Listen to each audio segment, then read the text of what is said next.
Аз ти предлагам да вземем един персонален урок от шоколатиер номер 1 на Италия, Анна Джерази, която стана шампион на бутуша и е четвърта на световното първенство за шоколатиери. За такова ниво говорим. Преди дни тя беше в България.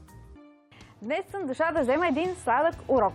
Ще се науча как се приготвят шоколадови бомбони, при това не от кой да е, а от най-добрия шоколатиер в цяла Италия. Това е Анна Джерази. Здравей! Здравей, Валерия! Много се радвам, че съм тук в България. Дойдох по покана на шеф Петко Костадинов. Тук съм, за да направя мастер-клас и да покажа нашия начин за приготвяне на шоколадови скулптури и бомбони. Как започна твой път?